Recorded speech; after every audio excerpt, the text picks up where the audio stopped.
Hello everyone, welcome to our channel. आज हमारा नया टॉपिक है समाजशास्त्रीय परिप्रेक्ष्य। समाजशास्त्रीय परिप्रेक्ष्य है क्या? परिप्रेक्ष्य पर्सपेक्टिव इंग्लिश का शब्द है,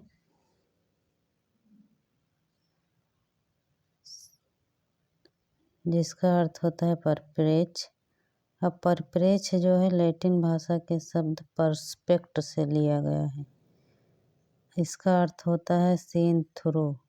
सीन थ्रू मतलब ऊपर से नीचे तक देखना, मतलब एक सिरे से दूसरे सिरे तक देखना या निरीक्षण करना है। दूसरे शब्दों में परिप्रेक्ष्य का तात्पर्य क्या है? अध्ययन के क्रमबद्ध, व्यवस्थित एवं विशिष्ट दृष्टिकोण से है, जो एक विषय को अन्य विषयों से विशिष्ट बनाता है।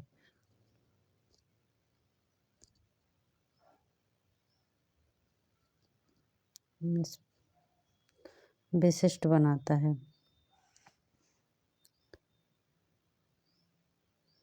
सामाजिक विज्ञान में इसका अर्थ क्या है? प्रारंभ से अंत तक परीक्षण या अन्वेषण करना है। परिप्रेक्ष्य का जैसे प्रत्येक विज्ञान है, उनके घटनाओं तथ्यों को देखने का अपना अपना नजरिया होता है, और ये जो नजरिया है, दृष्टिकोण है, ये संदर्भ परिध होती है। इस तो क्या है संदर्भ परिध? तो उसके अध्ययन की सीमा निर्धारित हो जाती है कि इतना एरिया है, यहीं तक अध्ययन करना है। इसे ही परिप्रेक्ष्य या संदर्भ परिधि, फ्रेम ऑफ रेफरेंस नाम दिया गया है।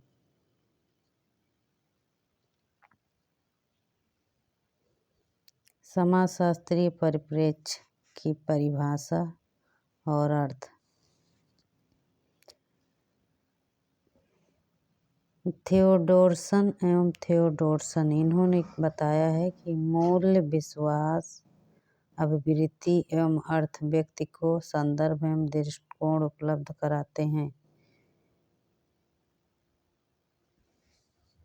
जिनके अनुसार वह परिस्थिति का निरीक्षण या अवलोकन करता है, जिसी को परिप्रेक्ष्य कहते हैं। ये इनकी परिभाषा है थियोडोरसन की। जी लुंडवर्ग के अनुसार इन्होंने क्या बताया है? परिप्रेक्ष्य मानव द्वारा अपने अध्ययन के उद्देश्य, सीमाओं एवं सुविधाओं को ध्यान में रखकर निर्मित किया गया दृष्टिकोण है। मानव अपने अनुसार जो सही समझता है, उसी को ध्यान में रखते हुए वो जो निर्मित करता है अपना परिप्रेक्ष्य या दृष्टिकोण, उसी को परिप्रेक्ष्य कहते हैं लुंडवर्ग के अनुसार। इलोय चिनोय के अनुसार इन्होंने क्या बताया है?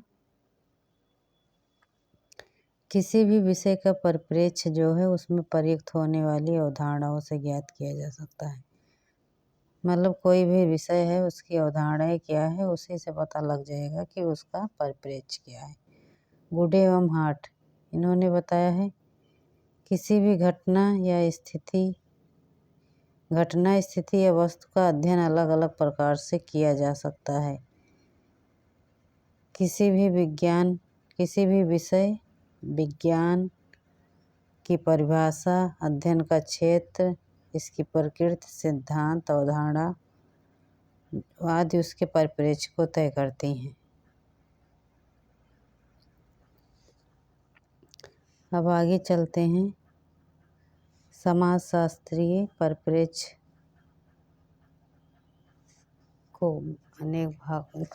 समाजशास्त्रीय परिप्रेक्ष्य को 2 भागों में डिवाइड किया गया है। नंबर 1 है वैज्ञानिक परिप्रेक्ष्य, दूसरा है मानवतावादी परिप्रेक्ष्य। समाजशास्त्र का वैज्ञानिक परिप्रेक्ष्य क्या कहता है?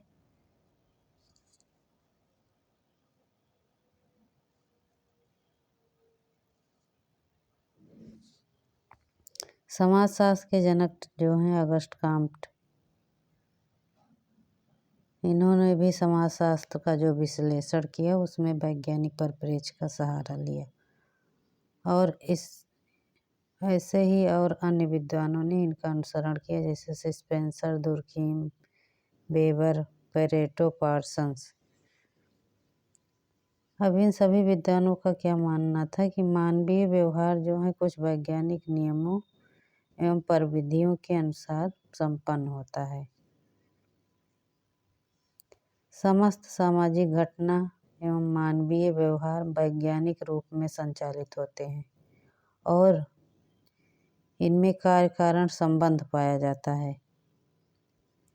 इनके पीछे कुछ नियम होते हैं। इन नियमों को ध्यान में रखकर ही समाज में इच्छित परिवर्तन लाए जा सकते हैं।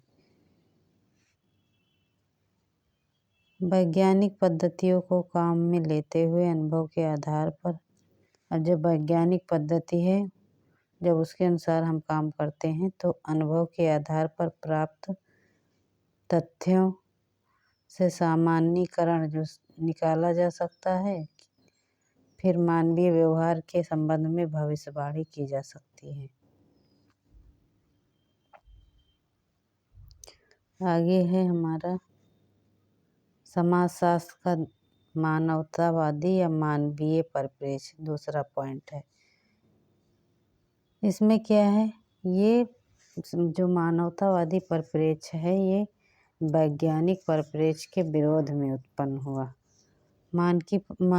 मानवतावादी परिप्रेक्ष्य जो है इसमें क्या होता है, दिन प्रतिदिन जो डेली लाइफ में छोटी छोटी घटनाएं घटती हैं उसी पर ध्यान दिया जाता है। इसमें जो उपेक्षित हैं, शोषित हैं लोग हैं, कमज़ोर वर्ग हैं, उनके अध्ययन पर जोर होगा, यहाँ मिसप्रिंट होगा, जोर दिया जाता है।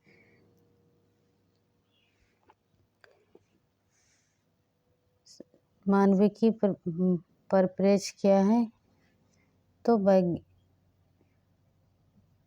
अब जैसे जो शोषित कमज़ोर लोग हैं, अगर उनका अध्ययन ना किया जाए तो समाजशास्त्रीय ज्ञान जो है अधूरा रह जाएगा। अब इसी परिप्रेक्ष्य की सहायता से मानवतावादी या मानवीय सामाजिक यथार्थ को सही रूप में समझा जा सकता है। इसमें सहभागिक अवलोकन पद्धति घटनाओं में अध्ययनकर्ता की भागीदारी उपयुक्त मानी गई है। अब मानवतावादी परिप्रेक्ष्य की कुछ विशेषताएं बताई गई, जैसे नंबर 1 वैज्ञानिक परिप्रेक्ष्य के विरोध में उत्पन्न। नंबर 2 है सामाजिक यथार्थ को ठीक से समझने हेतु विषयनिष्ठ मतलब सब्जेक्टिव अध्ययन पर ज़्यादा बल। अगला पॉइंट है सामाजिक यथार्थ जो है स्थिर नहीं होते बल्कि परिवर्तनशील होते हैं, समय समय के अनुसार इनमें चेंजिंग आती रहती है। अगला पॉइंट उपेक्षित शोषित वर्ग, महिलाओं आदि के अध्ययन पर बल। अगला है पूर्वाग्रहों से अध्ययन करने वाला स्वतंत्रता, जो दिमाग में पूर्वाग्रह पहले से हैं, जो स्थापित मान्यताओं से, तो अध्ययनकर्ता जो है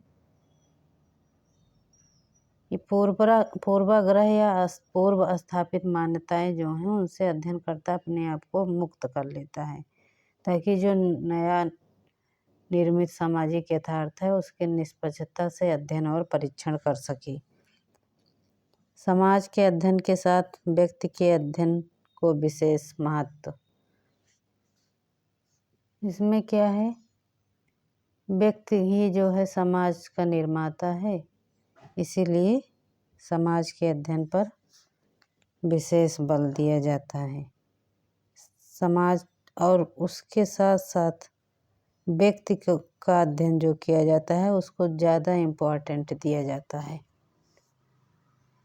सामाजिक प्रतिमानों और अगले पॉइंट अब हम अगले लेक्चर में करेंगे। हम बस आज यहीं तक। आप मेरे वीडियो को लाइक शेयर सब्सक्राइब करें और कमेंट भी करें। कहीं कहीं मिसप्रिंट हो गया, वो टाइपिंग एरर से हो जाता है कहीं कहीं। तो मिलते हैं नेक्स्ट लेक्चर में।